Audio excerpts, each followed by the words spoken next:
for the masses, the lower classes, ones you left out. Jobs were given better living, but we were kept out. Made to feel inferior, but we're superior. Break the chains on our brains that made us inferior. Pledge allegiance to a flag that neglects us. Honor a man that refused to respect us. Emancipation proclamation, please. Lincoln just said that to save the nation. These are lies that we all accepted. Say no to drugs, but the government's kept it. Running through our... Hey, what's going on? I apologize for the lighting in here. It's just weird. It looks like we're like in a weight room or something. All these shadows, but I apologize for that. This house just doesn't get a lot of light, so we'll have to deal with that. Topic, of course, today I wanted to talk about was United States and the way we are treating our citizens and the way we are treating our patriots. So I went to the Center for American Progress, and now whether or not you believe in progressives or conservatives, I'm not really discussing that right now. I don't feel like getting into that. But these are stats, okay? So a conservative website or a progressive website would both put out the same stats. So the article or the title of this piece is Top 10 Striking Findings from the Latest Data on Poverty. Millions of Americans continue to wrestle with economic hardship. People are like, oh yeah, I'm going about my life, things aren't that bad. Well, check out some of these numbers. Record numbers of people are poor and without health insurance. 1 out of every 6 Americans, or 46.2 million Americans, lived in poverty last year. 46.2 million. We got 50 million of our Americans living in poverty. What are we doing? What are we doing?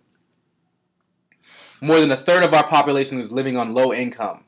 This is supposed to be America, right? Land of opportunity, land of the free. Everyone is always telling me, if you're in America, you have the opportunity to get wherever you want to get to. All right, well, why is it that more than a third of our population, more than a third, 103.6 million people were living below $44,000 a year for a family of 4? That's ridiculous, man. So yeah, I guess the United States is the land of opportunity. That is, if you have money, if you've got cash. Otherwise, you ain't got no opportunity. Come on, let's be real. Let's be real. Says some good news. Poverty did not rise significantly among seniors. It rose, but it didn't rise significantly. So I guess that's a good thing. Yeah. So that's interesting. That's it's very interesting to me. Really, is an eye opener that we have that many people living in poverty and living below regular income. Man, 44,000. We're seeing wages remain stagnant. CEOs of these large multinational corporations, their profits are going up. They're giving away record bonuses, and yet look at these people, man. It's amazing, and these people are whining and complaining, talking about, don't touch my taxes, la la la.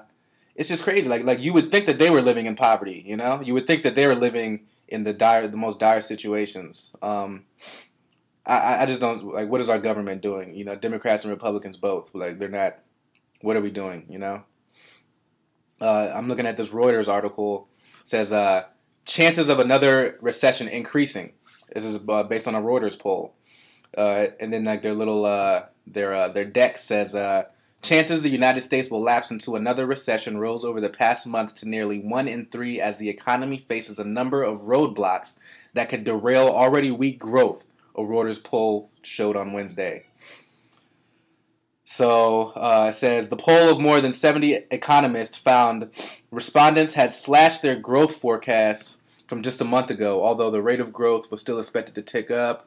Yeah, whatever. The economy is dangerously close to stall speed. There is no buffer, and even a moderate shock could derail the cycle, said Aneta Markowska, economist with Societe Generale. Why aren't more of our mainstream media covering this? It's obvious why. Because it's not going to bring them money, And it talks about the truth and the people that are paying them, GE, Rupert Murdoch, and his big monopoly on all news. They don't want to hear that because, they're in it for political gain too. But this is just crazy. And again, even worse than that is just is the poor, excuse me, the middle class. Like, it's either the rich or the poor that get all the attention. But what about the middle class? And it's getting interesting now because I feel like the middle class is really merging in with the poor and people impoverished, and we're all really just merging into one. And I also, before I go, I want to link a really cool story that I found on RT.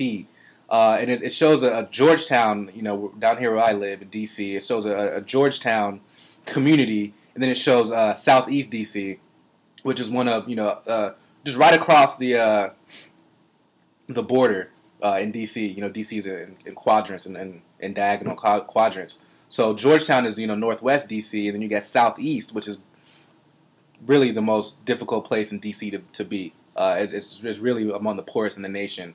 And they did an interview, and they asked both people. They asked people in Georgetown, and they asked people in Southeast of how they felt about their living situations. And the people in Georgetown were saying, "No, I consider myself, middle to high income," and the people in Southeast were considering themselves to be the same thing. Like, it's almost, I forgot what the theory is called, but it's really like you don't want to be seen as a victim. You don't want to be seen as really like the forgotten people. But these people in Southeast, just look at the community. Compare Georgetown, one of the richest places in America, to Southeast D.C., Chocolate City. And it's crazy. We don't even want to realize that, we are getting slapped in the face, man. So I'm going to try to link all that stuff. That's all I have to say. Thanks for listening. That's it.